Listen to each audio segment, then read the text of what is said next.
이 시간 우리가 이 내용을 볼 때 이 배경이 되는 내용들이 있습니다. 이 바벨론이라는 나라가 이제 새롭게 왕권이 바뀝니다. 다리오라는 자가 새롭게 왕이 되었어요. 그리고 이후 나라의 중대사를 논하는 그런 중요한 자리를 다리오와 함께 했었던, 생사고락을 함께 했었던 자들이 이 왕의 옆에서 중요한 일들을 같이 하는 신하들, 그런 자리에 이제 포진이 됐죠.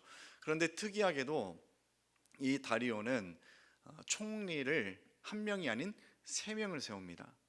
그런데 그 세 명의 총리 중에 한 명이 누구냐? 바로 다니엘입니다. 총리 정말로 높은 자리죠. 뭐 왕 다음인데, 그런데 이 세 명의 총리로 이제 나라가 운영이 됐는데, 시간이 지나면 지날수록 다니엘은 어떤 사람이었습니까? 하나님 앞에서도 그 지혜와 또 총명함, 이런 것들이 가릴 수 없었던 자, 왕이 보면 볼수록 지금까지 함께 생사와 고락을 함께 했던 그런 역전의 용사들, 시간이 지나면 지날수록 그들보다 다니엘이 더 빛나고 더 마음에 들어오고 왕에게 가장 필요한, 왕이 사랑할 수밖에 없는 그런 신하, 이런 다니엘의 모습. 그 이후의 왕은 다른 총리들보다 다니엘을 더 높여서 으뜸으로 세우고자 이런 마음을 품습니다. 그런데 이런 것들을 그 신하들이 알까요, 모를까요? 알죠. 압니다. 그래서 이 신하들이 음모를 이제 꾸미는데 조서, 금령, 한 금령을 세우게 됩니다. 이 금령의 내용이 무엇이냐면은 6장 7절을 제가 읽어드릴게요. 나라의 모든 총리와 지사와 총독과 법관과 관원이 의논하고 왕에게 한 법률을 세우며 한 금령을 정하실 것을 구하나이다. 왕이여, 그것은 곧 이제부터 30일 동안에 누구든지 왕 외에 어떤 신에게나 사람에게 무엇을 구하면 사자굴에 던져 넣기로 한 것이니이다. 아멘. 이게 무슨 내용입니까? 지금 다니엘을 시기했던 사람들은 다니엘을 어떻게든 해하고 또 잡아 끌고자 계속해서 일거수일투족 다니엘을 보고 지켜보고 감시하고 연구했던 사람들이에요. 이 패턴 이제 잘 압니다. 다니엘은 어떤 사람이었어요? 오직 하나님만을, 여호와 하나님만을 경외하고 섬기고 또 그 하나님께 무릎 꿇는 자, 그게 바로 다니엘이었어요. 이 부분에서만큼 다니엘은 반드시 그것을 지켰고 절대 타협하는 모습이 한 번도 없었어요. 그렇기 때문에 이들은 그것을 이제 공격하고자 이런 금령, 왕 외에 어떤 신에게나 어떤 사람, 세상 그 어떤 왕에게나 그 어떤 신에게도 구할 수 없다, 이런 금령. 다리오에게는 정말로 기분 좋은 금령이죠. 비록 한시법, 한 달의 기간이지만 그 기간만큼은 나는 어떤 존재가 되는 거예요?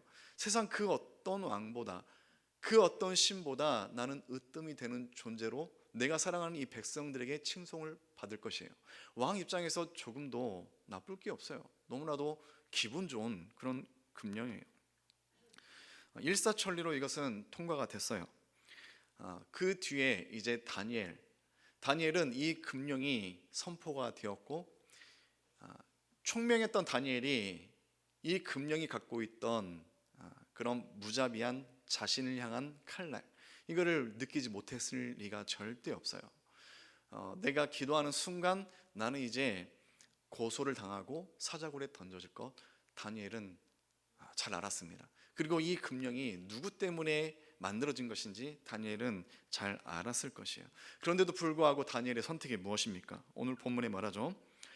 10절 보면은 다니엘이 이 조서에 왕의 도장이 찍힌 것을 알고도 자기 집에 돌아가서는 윗방에 올라가 예루살렘으로 향한 창문을 열고 전에 하던 대로 하루 3번씩 무릎을 꿇고 기도하며 그의 하나님께 감사하였더라. 여전히 했던 대로 그대로 하나님 앞에 기도했던 다니엘의 모습이 나옵니다. 이게 다니엘의 선택이었어요. 그리고 다니엘이 보인 이 선택, 기도, 그것을 성경에서 어떤 표현으로 어떤 방식으로 했는지 말하는데 6가지 특징을 우리가 볼 수 있는데, 먼저 예루살렘 방향을 향해서 기도를 했다. 두 번째, 창문을 활짝 열어놓고 기도했다. 세 번째, 전부터 해오던 방식, 해오던 그 행위대로 그것을 잘 지켜서 기도했고, 네 번째, 하루 3번씩, 다섯 번째, 무릎을 꿇고, 여섯 번째, 감사함으로 기도를 했다. 이게 지금 다니엘이 기도한 모습입니다. 다니엘은 지금까지 해왔던 대로 금령이 발표된 이후에도 제가 말씀드린 6번째에서 2번째, 창문을 활짝 열고 해왔던 대로 그렇게 기도하기를 선택한 다니엘의 모습을 우리는 볼 수 있습니다.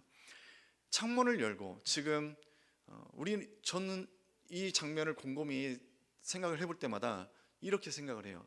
굳이 창문을 열었어야 됐을까? 지금 상황이 아주 특수한 상황이기 때문에 하나님 다 아시잖아요. 그래서 기도하기를 잠깐 쉰다든지, 아니면은 속으로, 여러분들도 혹시 그런 기억이 있으실지 모르겠지만 어렸을 때 밥을 먹을 때 기도를 해야 된다는 걸 잘 알아요. 그런데 학교에서 친구들 앞에서 밥을 놓고 기도하는 거 참 상당히 쑥스럽습니다. 그래서 눈 살짝 감으면서 기도했다가 바로 뜨고, 속으로 감사합니다 하고 바로 이렇게 먹었던, 마치 기도 안 하는 것처럼 보이는 그런 기억들이 좀 있어요. 다니엘도 많은 것을 고민할 수 있고 선택을 할 수 있겠죠. 기도하기를 멈춘다거나, 표식이 안 나게 기도를 한다거나, 아니면 창문을 닫고 열지 않고 기도를 한다거나. 제가 만약에 이 시점에 다니엘의 위치에서 이 상황에 있었으면 아마 한 달 동안 지방에 출장을 가지 않았을까, 아니면 여행을 가지 않았을까, 이런 다양한 방법을 세우지 않았을까. 하나님 아시잖아요 하면서. 그런데 다니엘의 선택은 무엇입니까? 다니엘의 선택은 타협이 없었어요. 이전과 똑같이 이전에 해왔던 그 방식을 그대로 고스란히 지키면서 마치 보란듯이 기도합니다. 왜 그랬을까요? 왜 다니엘은 그렇게 기도하기를 선택했을까요? 조금의 타협과 변형도 없이 이전에 해왔던 것 똑같이 창문 활짝 열고, 지금 나를 감시하는 사람들 볼 테면 봐라 라는 태도로 왜 그렇게 기도했을까요?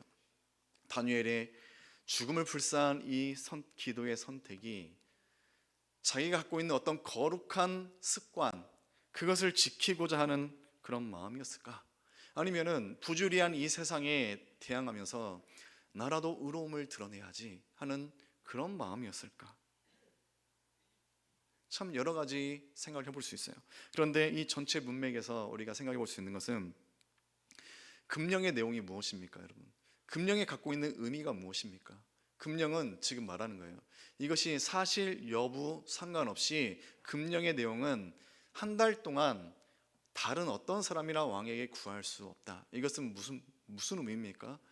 지금 이 다리오 왕이 세상 그 어떤 왕과 신들보다 으뜸인 자다. 그것이 사실이든 아니든 그것을 지금 선포하고 그것을 말하고 있는 것이에요. 그런데 다니엘 입장에서, 다니엘은 어떤 마음입니까? 유일한 하나님은 오직 여호와 하나님이시다. 그런데 지금 이 금령이 선포되었을 때 내가 침묵하고 내가 가만히 있으면은, 물론 하나님은 다 아시겠죠. 이해하실 수도 있어요. 이것으로 인해서 침묵한다고 해서 다니엘을 책망하거나 우리 하나님 절대 그러지 않으실 것 같아요. 그런데 세상에는 아무 의미가 없다는 거죠. 세상에 대해서 침묵하고 있는 그리스도인, 세상에 그게 어떤 영향을 미칠 수 있겠습니까? 다니엘은 보여주고 싶었던 것 같아요. 세상에 다리오가 진정한 왕이다, 으뜸이다, 신들보다 낫다, 이렇게 말할 때 다니엘은 싸우고 싶었던 것 같아요. 보여주고 싶었던 것 같아요. 아닙니다. 진정한 신은 여호와 하나님이십니다. 그것을 분명하게 보여준 다니엘의 기도는 자신의 의로움을 드러내는 것이 아니라, 아닙니다. 금령의 내용은 진짜가 아닙니다. 진짜 하나님은, 전능하신 분은 바로 하나님이십니다. 이것을 온몸으로 표현한 것, 그것이 바로 다니엘의 기도이지 않을까. 어떻게 보면 다니엘의 기도는 참 위대한 신앙 고백이다, 그렇게 우리가 말할 수 있을 것입니다. 그렇게 생각해 볼 수 있을 것입니다. 그런데 이 다니엘의 기도를 보면은 몇 가지 포인트, 특징을 우리가 봤을 때 여섯 번째가 무엇이었죠? 마지막, 그의 하나님께 감사하였더라. 다니엘은 항상 기도하면서 이 여섯 가지 특징을 지켰는데 항상 그 중에 빠지지 않았던 게 무엇이냐? 바로 하나님께 감사하였다. 어떻게 이럴 수 있었을까? 지금 내가 창문 열고 내가 기도하는 이 순간 내 대적자들이 나를 고소할 것이고 나는 사자굴에 던져질 것이다. 내가 이렇게 무릎 꿇고 기도하는 순간 나는 이제 사형을 선고받고 집행되는 날이 그렇게 멀지 않을 거예요. 며칠 이내에 그게 다 진행이 될 거예요. 죽음이 바로 눈앞에 보여요. 그런데 그런 상황에서 어떻게 다니엘은 감사할 수 있었을까? 자, 이 내용을 보면은 그의 하나님께 감사하였더라. 그의 하나님께, 이것을 직역하면은 자신의 하나님께, 다니엘의 하나님께 라는 의미입니다. 쉽게 말해서 지금 다니엘은 하나님을 어떻게 표현합니까? 전능하신 하나님, 위대하신 하나님, 나를 외면하지 않으실 하나님, 그런 게 아니라 나의 하나님. 하나님은 다른 곳에 계신 것이 아니라 내 곁에 계십니다. 마치 그리스도와 하나님의 관계처럼 하나님이 나와 함께, 내가 하나님과 함께, 이게 지금 다니엘의 고백이었어요. 표현이었어요. 다니엘은 삶 가운데 이런 숱한 위기도 있었고 지금 이제 당장 죽음이 눈앞에 올지라도 그런 상황에서도 그런 상황에 굴하지 않고 죽음 앞에 초연하면서 오히려 감사할 수 있었던 것, 그 근거가 무엇입니까? 하나님이 다른 곳에 계신 것이 아니라 나의 하나님 되시기 때문에 그 사실 딱 하나만으로도 감사할 수 있었던 것. 여기서 감사하였더라, 우모대, 원어로 우모대, 이것은 감사를 드릴 때 우리가 하는 어떤 표현이 있지 않습니까? 우리가 이제 잠시 후에 찬양을 하고 우리가 어떤 표현으로 하나님께 영광을 올리는데, 다니엘이 감사하였다는 이 원어의 이 표현은 우리가 손을 들면서 어떤 표현, 정말로 감사하면서 나올 수 있는 그런 표현들, 그것을 의미하는 거예요. 지금 다니엘은 정말로 매 순간순간 감사하며 나의 안에 계신 그 하나님께 이런 표현들, 반응, 이런 것들을 계속해서 하고 있었던 것, 우리가 그것을 살펴볼 수 있었어요. 사랑하는 성도님, 다니엘은 지금 감사할 수 있는 처지가 되지 못했어요. 비록 제국에서, 큰 나라에서 총리가 됐고 자기가 원하면은 얼마든지 호의호식할 수 있었지만 변함이 없는 사실은 자신은 나라를 잃어버리고 포로로 끌려왔었고, 지금 나는 비록 남부럽지 않게 지낼 수 있지만 내가 사랑하는 가족들, 내 사랑하는 민족, 핏줄, 동포들은 다 지금 포로의 신세, 나라를 잃어버린 그런 상황에 처해 있다는 것, 이것이 항상 다니엘을 슬프고 힘들게 만들었어요. 다니엘은 결코 감사할 수 있는 그런 환경, 상황 아니었어요. 그런데 그런 상황에서 날마다 빠지지 않고 감사를 들을 수 있었던 이유, 하나님이 나의 하나님 되시기 때문에. 사랑하는 성님, 이것이 다니엘이 감사할 수 있었던 바로 근거였습니다. 어떤 상황에서도 감사할 수 있었다. 하나님이 나의 하나님이시기 때문에 내가 어떤 상황에서도 감사할 수 있었다? 아니에요. 하나님은 나의 하나님이 되시기 때문에 나는 어떤 상황에서도 감사하지 않을 수가 없었습니다. 이게 다니엘의 고백입니다. 사랑하는 성도님, 말씀을 정리하겠습니다.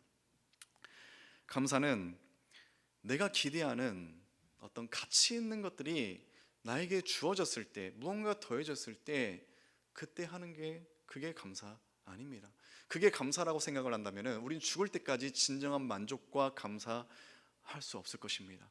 계속해서 부족함, 갈증, 공허, 이런 감정들만 우리 안에 지배하게 될 것 같습니다. 사랑하는 성도님, 나의 영혼을 든든히 붙드시고 내 삶에 역사하시는, 이미 나와 함께 하신 그 하나님을 찾으십시오. 발견하십시오. 만나십시오. 그리고 그 하나님과 함께 누리십시오. 감사는 외부에서 주어지는 것이 아니라 이미 내 안에 계신 그리스도를 발견하고 그 발견한 그리스도와 함께 살아가는 것. 감사는 발견하는 것입니다. 내 안에 계신 그리스도를 발견하는 것. 우리에게 부족함이 무엇이 있습니까? 그리스도가 내 안에 있는데, 나와 함께 계시는데, 내 삶에 계시는데 이것만으로 충분합니다. 항상 감사하며 살아가는 우리 모두가 되시기를 주님의 이름으로 간절히 소망합니다.